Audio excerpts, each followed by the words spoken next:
Good evening, everyone, and welcome to our Thursday evening webinar. Just going to wait a moment for people to join us. I'm joined here by Kathy, my colleague Kathy, and Ariana. And after Ariana has given you a look at some of the MMA products, we're going to be talking about Chat GPT in the classroom. I think you'll find this a really interesting webinar, I hope. Let us know in the chat where you're joining us from. And we'll wait a few moments and then we'll get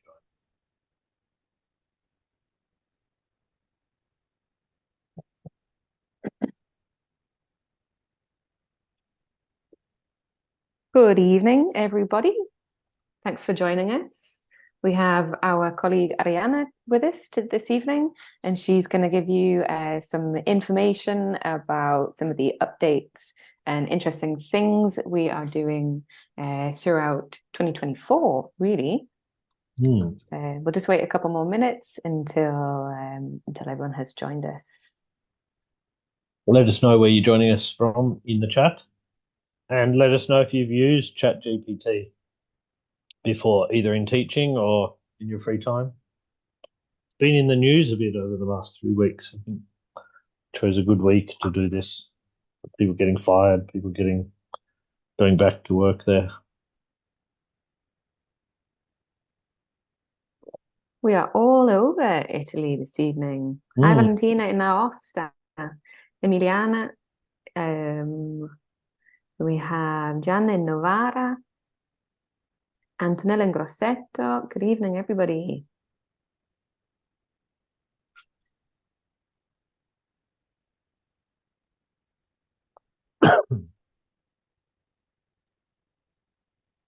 Bene, buonasera a tutti, io sono Arianna e nel frattempo che i colleghi ci raggiungono, io vi presento un po' quali sono le novità di quest'anno di MLA.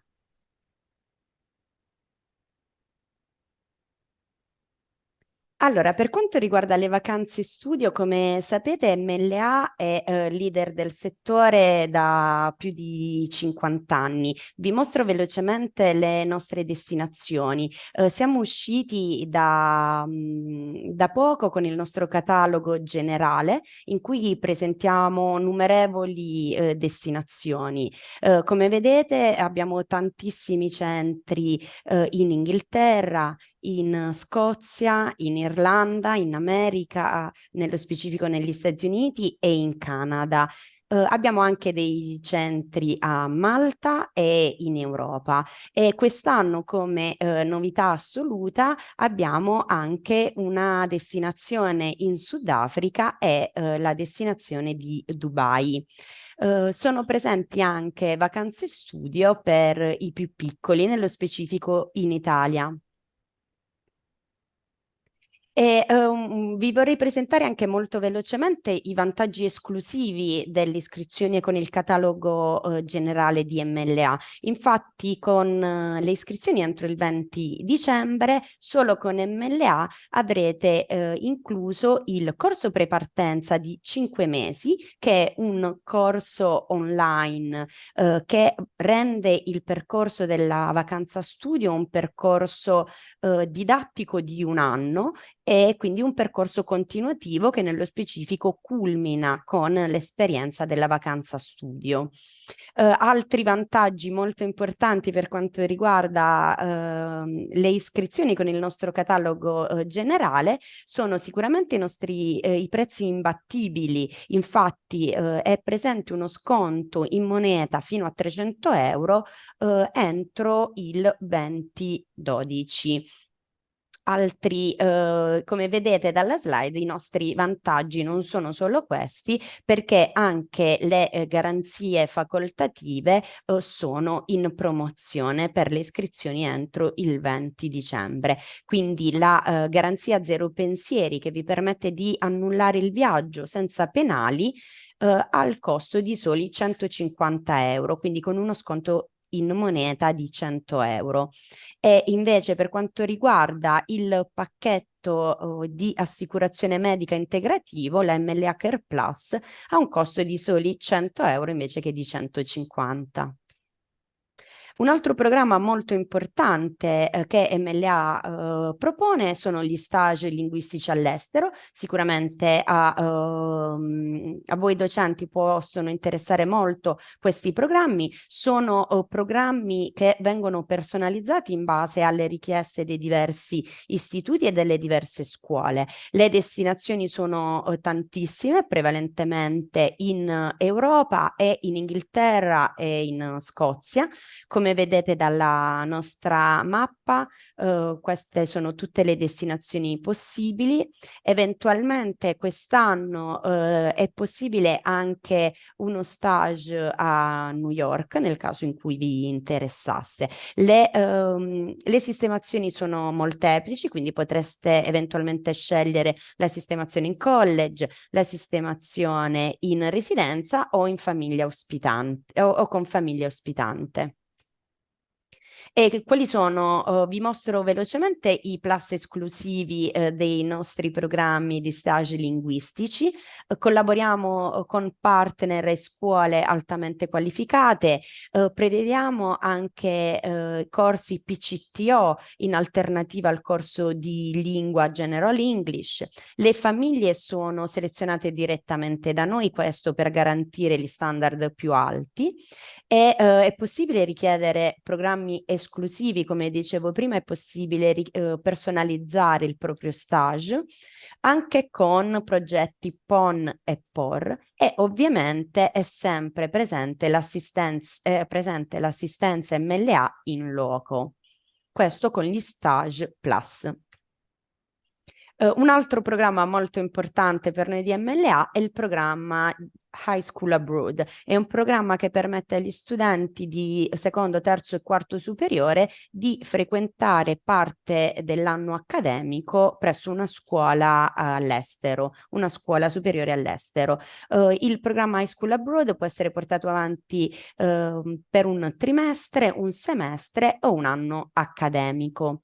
Le destinazioni anche in questo caso sono molteplici, abbiamo abbiamo quasi tutte le destinazioni anglofone, quindi il Regno Unito, l'Irlanda, il Canada, gli Stati Uniti, la Nuova Zelanda, l'Australia, e ovviamente abbiamo anche tantissime destinazioni in Europa, nello specifico con il programma Exchange, quindi per esempio Svezia, Germania, Francia e Spagna. E anche in questo caso i vantaggi sono numerosi, perché prenotando entro il 20 dicembre, anche con il programma di High School Abroad, avrete in omaggio il corso di lingua online di 5 mesi. È presente anche uno sconto in moneta fino a euro 200 e la garanzia Zero Pensieri Plus, che vi dà la possibilità di annullare il vostro viaggio senza penali o con penali agevolate, ha uno sconto in moneta di 150 euro. Un altro programma di cui siamo molto fieri è Language Live. Infatti MLA ha anche una scuola di lingue online, ed è proprio attraverso la scuola di Language Live che offriamo anche i nostri corsi pre-partenza. E la nostra scuola Language Live si basa su un modello globale, perché tutti i nostri insegnanti si connettono da tutti gli angoli del mondo e sono insegnanti madrelingua o certificati CELT and Delta, comunque abilitati all'insegnamento dell'inglese come seconda lingua per gli stranieri. Sono corsi molto sicuri ed affidabili, economici e flessibili, proprio perché vi dà la possibilità di portare avanti il corso di lingua comodamente da casa e opzionando gli orari che più preferite, questo dandovi la possibilità quindi di risparmiare sia tempo che denaro. Sono programmi che garantiscono i progressi proprio perché la didattica viene portata avanti nello specifico dal reparto accademico della scuola Language Live e abbiamo anche da questo punto di vista un gran numero di certificazioni che gli studenti possono richiedere una volta che hanno seguito il corso di lingua.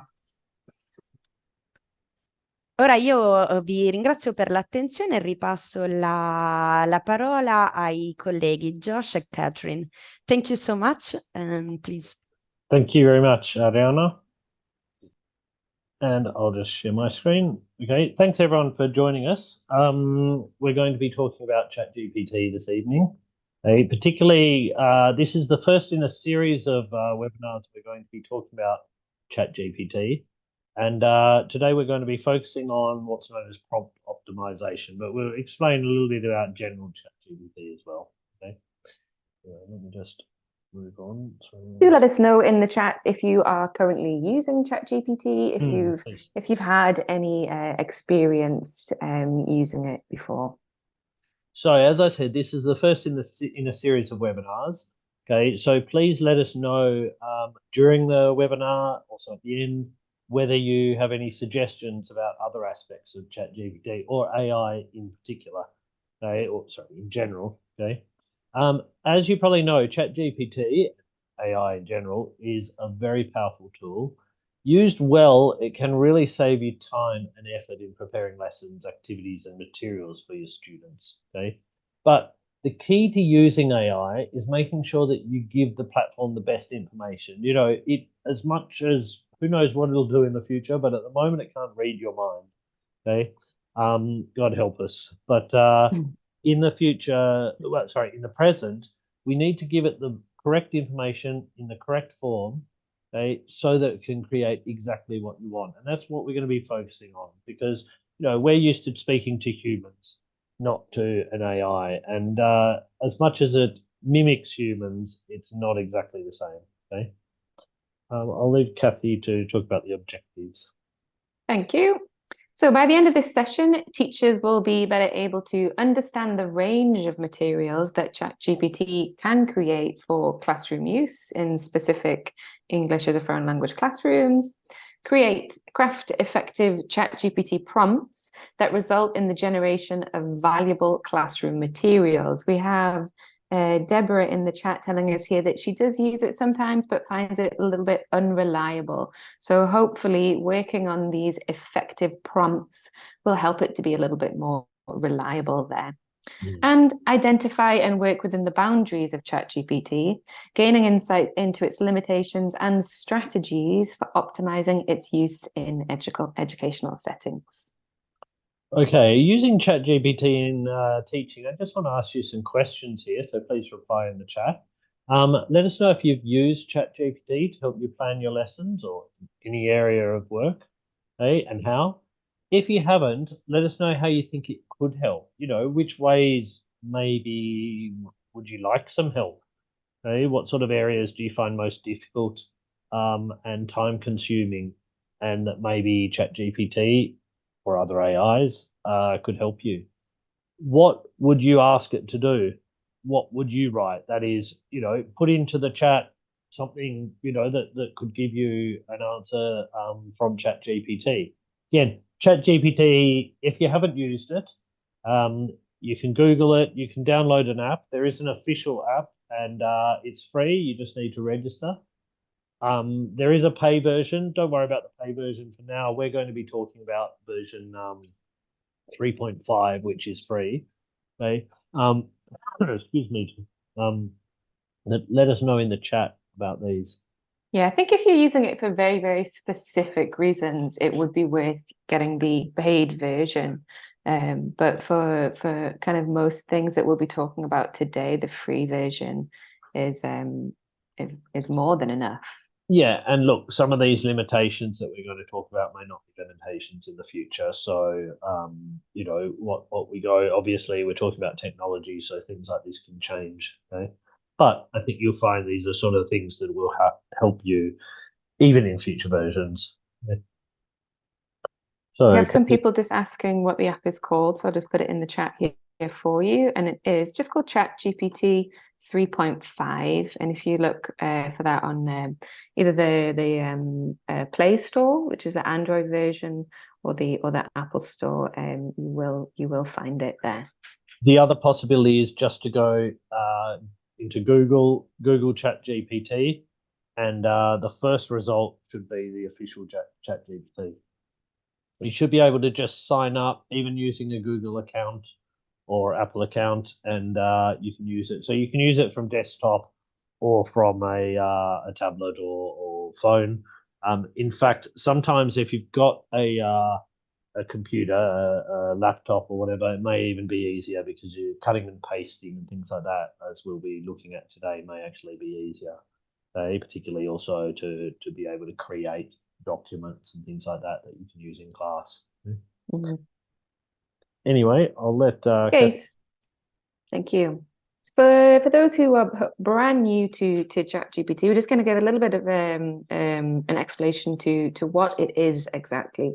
So ChatGPT is a large language model. This means that it's trained massive amounts of data, primarily on online text, but also books and articles.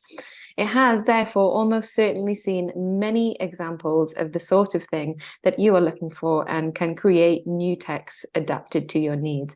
So it's kind of like a massive bank of lots and lots of natural language.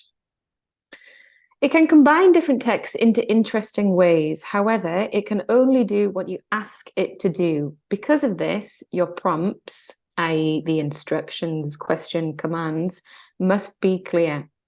ChatGPT will give you an output based on what it thinks you want. It won't ask for clarity or intuit your needs. As they say in computing, garbage in, garbage out. So what we mean here... Sorry, go on, Josh. No, I think I was just going to explain that this sort of garbage in, garbage out is not referring to the diagram on the left. It's sort of the idea that if you ask it badly, it will interpret your command badly. Okay, so the better your command, the more specific your command, the more you know what you want, or at least, not necessarily the product, but at least what you're looking for, okay, the sort of idea that the problem you have, the better it'll be able to give you that result. Okay? It's a language model, so the version at least we're talking about, 3.5, is not going to be able to give you any visual material, any graphs. It won't be able to do this. There are other free apps that can do that, and we might talk about those in a future webinar. But today we're talking about Chat GPT, which at least in 3.5 really only outputs in text, and usually text of around 500 words, 400 to 500 words. Again, you can actually get it to do, you can do it in steps. So if you need a longer text, you could get it to do 500 and then give it another command and it will do another one. Okay. Leads us to the question, how can we optimize our prompts? When we talk about prompts, we're talking about what we write in there. So like when you Google something, what you write in the Google box is your prompt, okay? And ChatGPT sort of works in the same way, except what ChatGPT is giving back to you is something that didn't exist before, okay? When you look at Google, it'll direct you to pages. However, here it's actually answering you directly. Again, it can even give you links as well, okay? Making your prompts as good as possible is really the key to using ChatGPT effectively. Unlike most human communication, chatting with ChatGPT is not an equal-sided exchange. Okay? So, unless specifically asked to, ChatGPT will not. And again, this may change in the future, but anyway, okay, it won't ask follow-up questions to understand the task better. It will if you ask it to, but that's a different issue. We'll look at that a bit later. Okay. But if you say, design me a lesson plan on the environment, it's not going to ask you how old are your students, what's their level of English, how long do you want the lesson plan for, what aspect of the environment you want, which is what a human would probably ask you if you gave such a general command. It won't know what form you usually like the information presented. Okay, so if you want a text, if you want a lesson plan, if you want a series of exercises or a script for a role play, then you need to tell it about that. Otherwise, it often tends to give you bullet points or paragraphs. Okay, it won't suggest other ideas or solutions. So it won't say, "Well, I can't do that, but what about this?" Or here's a better idea. Okay, again, unless you ask it for better ideas. Okay. Therefore, you need to interact with Chat GPTs in ways that may not be natural for you. Not how you're used to using Google or talking to humans. Okay. That is, on the following slides, we're going to look at numbered points about how we can optimize your prompts in order to get the best possible results for your needs. By the way, the numbers you'll see with next to these points are not in any particular order. Okay. Just to remind you also that we will give you a handout and a certificate will come out to you tomorrow. If you have any problems, I'll give you the email that you can send that to. So all the information here will be in a handout later.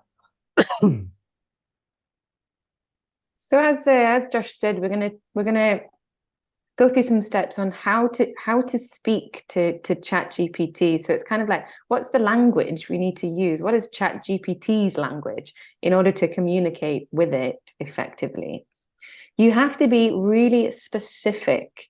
Give Chat GPT more information than necessary, rather than too little. General queries will give you rather banal responses or ones that are not what you intended. So like the example that Josh made before, if you say, create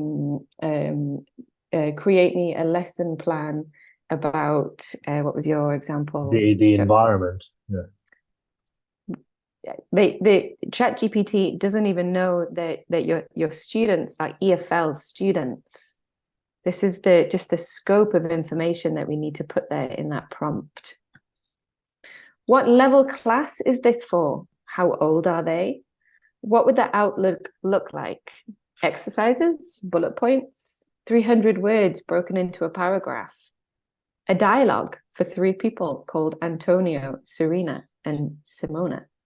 I put those names in there partly because these could be your students. Maybe you want a dialogue between 3 students and you want them actually to call each other by name and put in the names of your students. So, we'll see how you can write these prompts, but, putting in that information means that it gives it more suited information. In fact, sort of be specific is probably generally what the other points are talking about as well.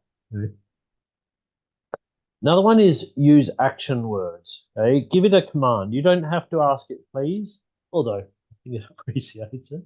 Okay, but using commands like, don't just say, "Can you give me a lesson plan for it?" Give me a lesson plan. Create a lesson plan. Explain this. Plan this. One fun thing to do is act as if you are okay, act as if you are a tourist in my city asking for places to go. Okay. And it will act like that. Okay. Act as if you are the best teacher planner and planning a lesson plan on blah, blah, blah with all the details. Okay. Tell it to create a 60-minute lesson plan on, rather than just how can I talk about with my students. So here are some verbs, some commands that you could use. Okay. So use those. Okay. Don't just ask it general questions. Give it a command. Give examples. And so this really focuses on that output there. What kind of exercise would you like Chat GPT to create for you? You could, for example, copy and paste some exercises or a text and then ask Chat GPT to use them to create a new text on another topic, but in the same form. This can be great for generating, for example, exam questions or homework exercises. This is why I think sometimes it's fun to use it on a desktop, because if you've got a digital book, what you can do, for example, is copy and paste in some exercises that the students have done, but maybe you want more of them. And you can ask it to, and you can say, create more exercises like this. Okay. Or you could even change the topic. You could say, you know, these are, if you've got some exercises on, I don't know, present perfect, then you can say, create some exercises similar to these ones on past simple. Okay. I got it. This is what I was going to say. So sorry, Kathy, you can carry on. I know this is. I think this is your example. It'd be great if you could take Please, through what you did to get yeah. this. I mean, I asked it to write me another text of similar length at English level, but on New York's Patrick's Day parade. I put in a text that I thought was quite nice on, I think it was the Notting Hill Carnival.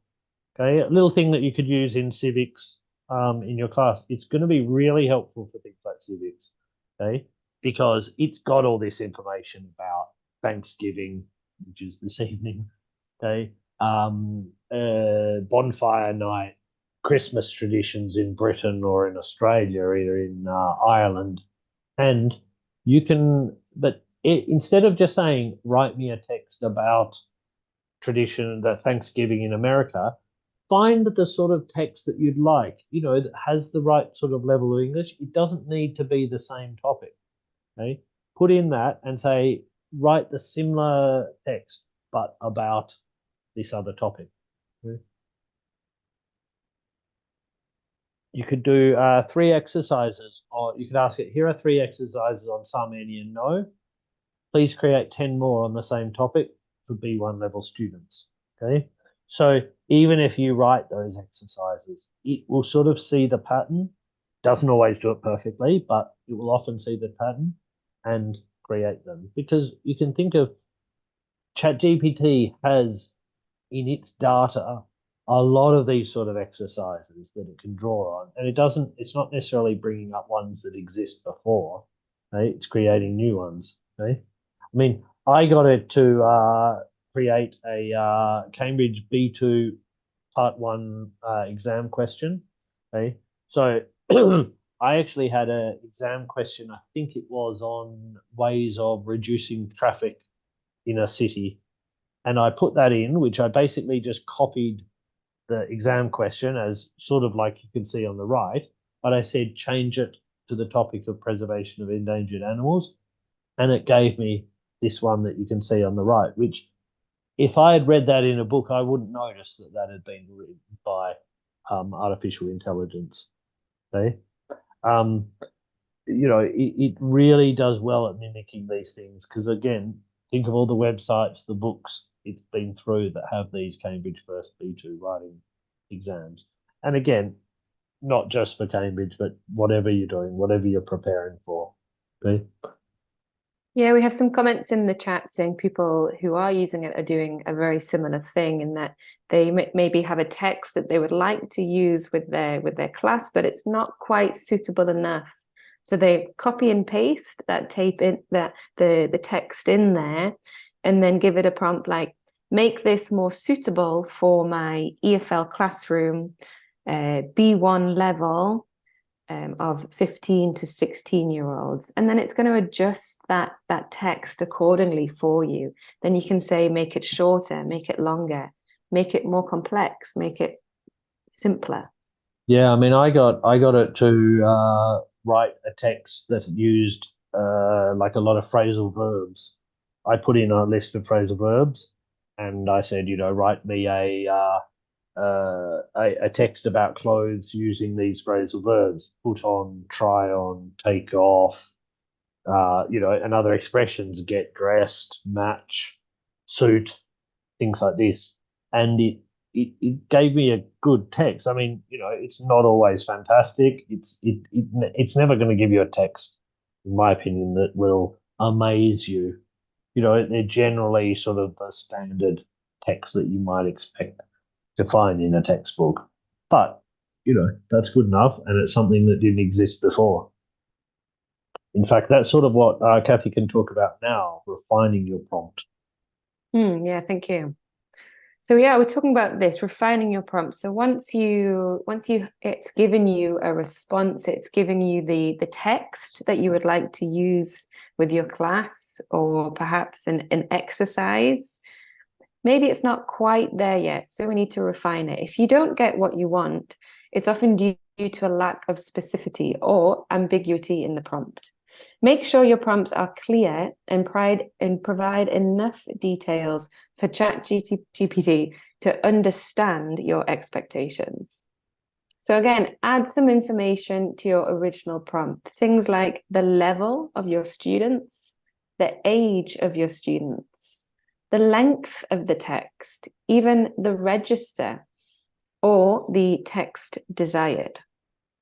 So what we're sort of saying here is that, if you can be specific at the beginning, fantastic. But if there's something that may be missed and you realize, oh, that's why it didn't come out so well, I forgot to tell it that I'm talking about B1 students, just say, write the same text or regenerate the same text at B1 level. Or, I'd prefer an informal version of this. Maybe you can put in an email, copy in a letter, and get it to give an informal version of it or a formal version of it. Yeah, I did just that once, and I knew it wouldn't give me the piece that I wanted immediately. I knew I would need to refine my prompts a few times. But the class was the students were focusing on indirect questions at the time. So I asked ChatGPT to create me a conversation between a sales assistant and a customer buying a pair of trainers, I decided. And it created quite a nice conversation between a sales assistant and a customer.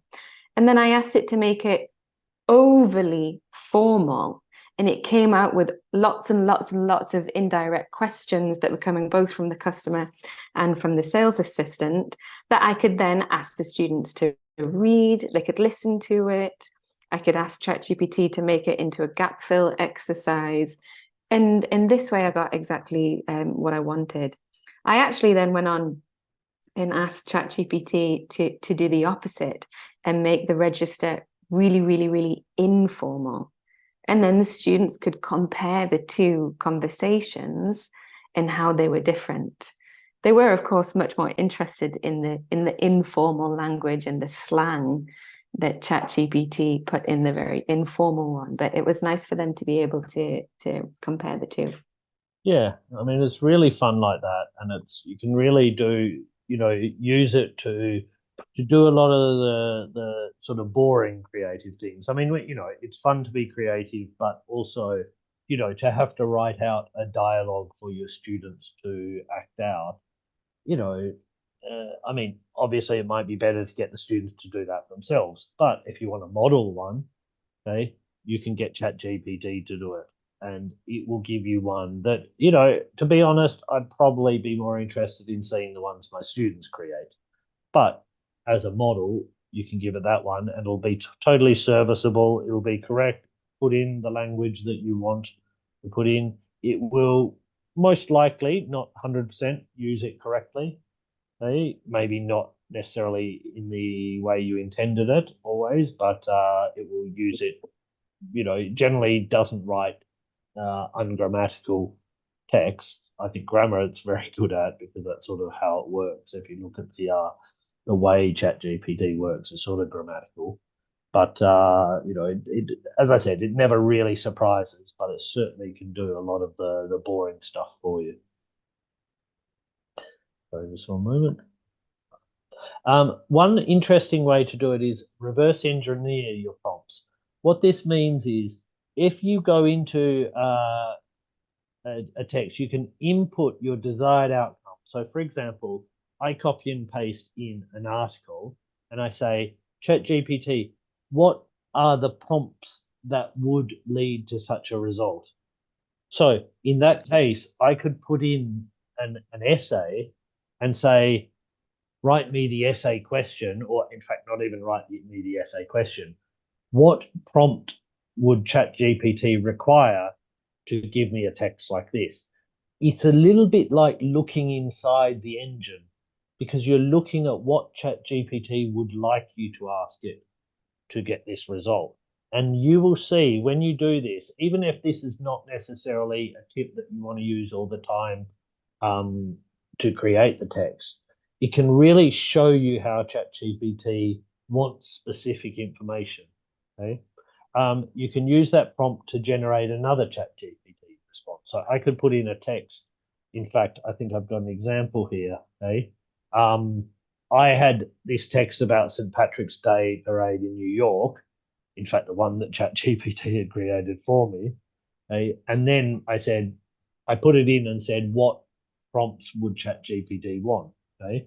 And it said, please provide a detailed description of the St. Patrick's Day parade in New York City, include its historical significance, the route, cultural elements, the overall atmosphere of the event. Be sure to highlight the preparations, participants, and the impact of the parade on the city. And if you copy and paste that in there, it will give you a text that is, includes all of those things. And again, if I wanted to change that St. Patrick's Day parade in New York City to, I don't know, something in another, I don't know, bonfire night in the UK, then it's going to give me a text that includes all that sort of stuff. And I could effectively create 5 different texts. I mean, I could even specify the length. I could specify the English level, and I could give 5 different texts, give them to different students in the class, and they could all, do a mixing and matching, divide them into groups, get the groups to mix, and they have to find out about each person's text. In that way, instead of you having to research or write 5 different texts, it's 10 different texts, okay?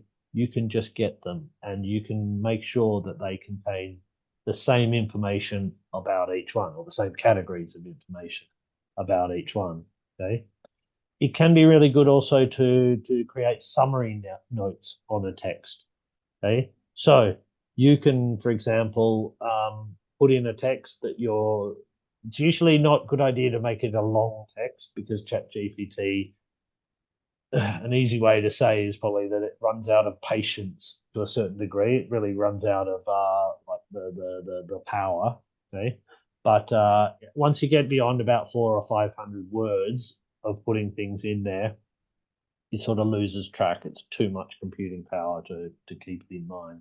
Okay, but you can put a text in there and it will give you the summary notes. Be creative.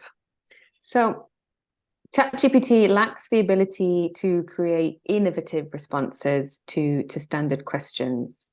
We can overcome this by putting 2 or more elements together and generating a hybrid. Experiments with form can be very effective in pushing the boundaries of ChatGPT's capabilities and generating novel and insightful answers, because each response it gives us will be completely unique and created in the moment. But we do need to experiment with it a little bit and see how novel we can get with it. ChatGPT can answer questions from the point of view of a historical character.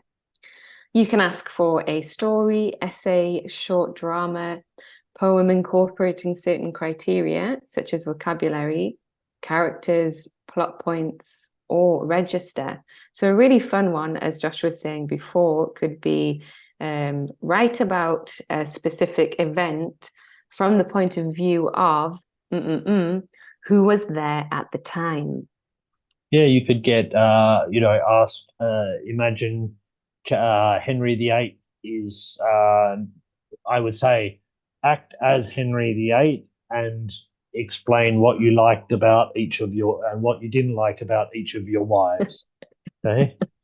And obviously, it's got a lot of information on Henry VIII and who his wives were and what their good points and bad points were. Obviously, it's still a creative thing, but you know, the more creative you can be with your prompt, it's really the only way you're going to get something creative. And that's the only real way that Chat GPT can be creative, is to put two elements together that maybe haven't been put together before. You know, you're never going to find a news interview of the people on the Norman invasion, okay? But you could say, you know, write me a script for a TV news interview with what's his name? Sorry, William the Conqueror, okay, the day after the Norman invasion, and it would say, you know, here I am on the battlefields of Hastings, and I've just got what's your name? Okay, I'm William. Okay, oh, William the Conqueror. Things like that. Okay, I got it to give me a song about the Norman invasion to the tune of Hey Jude. Not, it didn't sing it for me, okay, but it gave me the lyrics in that form. Okay, I got it to write me a limerick, you know, a short poem on relativity. Okay, these sort of the stranger the ideas you can put together, the more creative the results will be. Okay? You can even get your students to play with these. Yeah, it's funny because I mean the idea behind us as teachers using ChatGPT is that it will save us time because it can create these things. But I think it's quite easy to get lost actually Yeah, just having fun and kind of being playful with it and seeing what it can create for you. and at the same time you'll find out what it can't do too. So you know, it's, I think also the more you use it, the more you can realize its power, but you can also realize its limitations, at least for now. Okay? Another thing you can do is regenerate. Okay? The regenerate function, and I don't think you see it on the app, but you can just type regenerate. It can be a handy tool when seeking alternative responses to the same prompt. Sometimes, if you give it an ambiguous prompt, you might get an answer, a response from ChatGPT, which is not exactly what you intended, and you're not sure how to change your prompt to get what you wanted. In that case, you just write regenerate, and it will give you another text based on the same prompt, and it will probably interpret those words in a slightly different way. It may just give you something, you know, oh, I didn't really like that text. It won't make that original one disappear. You can always see that one, okay? And you can say, I prefer the second one. I prefer the first one. And do it again and again and again if you want. And keep giving you different ones because there's a certain amount of ambiguity in any language that it can exploit. Okay? As I said, on the web version, there's usually this button, okay, and but you can always go back to the original one if you're using the phone or tablet version. I don't think it has it, but you just type in regenerate and it'll give you another prompt. It's a bit like well, if you Google the same thing twice, you'll probably get the same results. But if you do it with Chat GPT, it'll give you a different result every time. Okay. And again, the more ambiguous your prompt, the more likely the second one will be quite different. It'll interpret it in a different way. If I ask it to give me a text on the environment, you might start talking about global warming in one part. In the other one, in the second, if I regenerate it, might talk about endangered animals or deforestation, okay, which are different aspects, but totally valid when we're talking about the environment. As a scaffold for a student, so we've looked a lot about how it can help us in creating exercises, saving us time and being creative for us. But you know, we know our students don't need that. Our students are really, really creative. From personal experience, I would say what students have problems with is planning, and this is relevant both when they are speaking and when they are writing things. If we ask them to give us a pitch as if they're trying to sell us something, or even a presentation on something. Sometimes they're not very organized, and the same with their essays. They don't know often how to plan a good essay. Well, Chat GPT can also help with that, because we can ask Chat GPT to create those plans for us. We Yeah, can get... Sorry. Go on. You could put in the question, like, an essay question, and instead of asking it to write the essay, just give it the plan. Ask me, give me a plan in 50 words for this essay. And in that way, it takes a lot of pressure off the student. The student can concentrate a bit more on the sort of the sentence structure, okay, instead of having to do the creative part. Or, for example, if you want them to give presentations, you could ask ChatGPT, okay, give me 6 steps to the perfect presentation. You make a document of these 6 steps and you cut them up, and then the students have to put them into the correct order. Now they have a plan for their presentation, and they can spend all their time being creative. You could do, I'm sure you've seen things in books where they say, you have a dialogue, but they don't give you the dialogue itself. They say, first person, introduce yourself and comment on the weather. The next person, tell them a little bit about what you've been doing recently and ask the other person about their opinion on the football. You can get it to do that sort of thing, and then the students have to actually make the dialogue literally themselves. Okay? Or the same with debate topics or whatever. So what guidelines do you think would be useful for your students to have in their hands in the English classroom? Which activities have you done in which these guidelines could have been useful? Yeah, so let us know in the chat if these sort of, now you can think of ways in which you might be able to use Chat GPT. I just thought we'd coming towards the end, just some caveats, some things to be aware of when we're talking about Chat GPT. Again, I'm talking about the current versions. Okay, if you've used it before, I'm sure you'll be aware of some of its weaknesses, and so keep in mind these following points. Okay, be sure to check everything it gives you. Okay, so don't get it to generate an essay or something without reading it. Okay, it occasionally gives incorrect information. Okay, asking it to correct the errors are usually useless. So if I say to it, I'm sure it wouldn't make this mistake, but if it told you that the Norman invasion happened in 1012, okay, I could say it didn't happen in 1012. It won't say, oh, I'm sorry, it was 1026. It will probably say, oh, 1013. Okay. So usually it's best to sort of read through, check that the information, you're not really checking it for errors, grammatical errors, because they're very unlikely to do that. But whether it really understood what you're asking about, and whether sometimes it just makes up information. Okay. It usually loses track after about 400 to 500 words.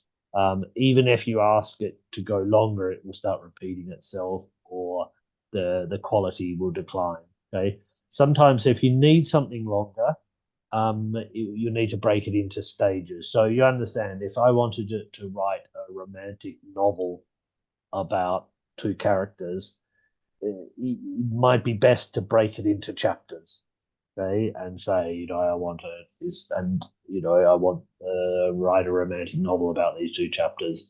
So and so, this happens in the first thing, then this happens, and then put that in. It'll give you these 500 words. If you want, you could put that back in and say, now give me the next chapter. It will keep reminding you that it's just a computer program. So if you ask it opinions, if you say, what do you think about Donald Trump? Okay. What should I do about, this situation in my life? Okay. What's the best way to teach students the present perfect? Okay. it will give you that. The more opinion that you get, it generally says, I'm just an AI model. I can't give you opinions. Here are some ideas that, people often talk about when they talk about this topic. Okay. However, if you wanted it to give you opinions, again, it probably won't give you controversial opinions. It won't, which is often just as well. Okay. Ask it to act as, okay, act as I don't know, an Englishman very proud of Brexit, okay, or very against Brexit. And then you can go into character into this. But if you ask it, what do you think about Brexit? It won't give you an opinion. Okay. It can often imitate these people. Again, not always successfully, but often, interesting enough for a class. Okay. Occasionally, it will reset if you keep asking it questions or keep going on the same prompt, trying to refine the same thing. It doesn't store that much information, and so it will soon enough sort of reset, and you might need to remind it what you're talking about. Okay, so this is sort of why we've said to be precise, to be specific, because the sooner you can get your good result, the better quality it'll be. If you start having to refine it over 10 different prompts, you'll start forgetting the first ones, and you basically have to summarize all of them. This is again the sort of thing that we're talking about: garbage in, garbage out. A lot of the texts that it has used contain stereotypes or generalities or biases. Okay, check what it's generating is appropriate. So if you ask it to give you a role play in a family, it might often assume that the woman is the housemaker or the housekeeper and the male is the breadwinner. That's maybe not really representing current families. Maybe it does, maybe it doesn't. But obviously, this is taking into account a lot of texts that have been in 10s, 20s, 30 of years in the past, maybe when that thing was much more common. And again, the same thing with race, gender, sexual preference, things like that. So be a little careful. A lot of this is filtered out, but occasionally comes through. It's trained on millions, if not billions, of collocations, words that go together. Its sentences, advice, and responses will rarely be very imaginative or gripping. Okay, it's going to give you the most common collocation for that word quite often. So when you see these essays, they will have a lot of cliches, a lot of common expressions, which often is not bad for students who are learning these things. Okay, it doesn't often give you mind-blowing points of view, or what we might say hot takes. Okay. While a caveat to the caveats is that while these are based on the current version, who knows in the future whether they can fix some of these things. Okay. Just some ideas I thought we could go through. I can talk about the teachers ones, and Kath can maybe talk about the student ones. Okay. Mm-hmm. I had some ideas for you guys. Maybe you could ask it to create me a 60-minute lesson plan on blah blah blah for teenage students of level English. See how it goes. Again, more specific. You can put in the target language. Do you want to teach a grammar point? Do you want to use some vocabulary about the environment, about Christmas, about these things? Okay. Write me a text on about 200 words for teenage students of level English, including 3 multiple choice comprehension questions that test their knowledge of written English. Include the correct answers at the end. Important that if you ever get it to do exercises, make sure you say include the correct answers at the end, or it won't give you the answers. Some also for students. Just another one to add there to the teachers. Valentina was asking in the chat there about exam exercises. Yes, if you're doing exam preparation classes, you could say, write me a Cambridge English exam, use of English, keyword transformation exercise based on modals of deduction, and it will do that for you. Yeah, for sure. Yeah, it's very good for generating exam content. In fact, I use it quite often. I've got a few students who have done a lot of essays, and I'm sort of running at the bottom of the barrel for essay questions. So I'm not often just getting it to regenerate them. Mm-hmm. For students, we can do things like act as, give you impressions of, from your point of view, allow me to ask some questions afterwards and respond in character. And so we really shouldn't be scared to have the students kind of interacting with Chat GPT, because whether we like it or not, they will use it. So why not kind of introduce it in a friendly way that gets them being creative. Act as a friendly and enthusiastic English language teacher. Ask me questions about my life and interests. Correct my errors and explain the errors. Okay, so it will ask you questions when the student writes in, I have 15 years old. It will say, oh, you're 15 years old. Oh, that's great. You should have said, I am 15 rather than I have. We use the verb to be. It's like this. Act as a visitor to my city and ask for places to go and things to do in the city. Respond to my recommendations with more specific questions about what I can recommend. And so here we are getting them to interact with Chat GPT and have a conversation and respond in real time. This gives the students the opportunity to use things like should, okay? Why don't you, imperatives, stuff like that. Okay? Let me play a film or a music star. You are the interviewer and want to ask me questions about my films and careers. And so here, Chat GPT becomes the interviewer, and the student is the interviewee. Or you could do it the other way, obviously. Okay?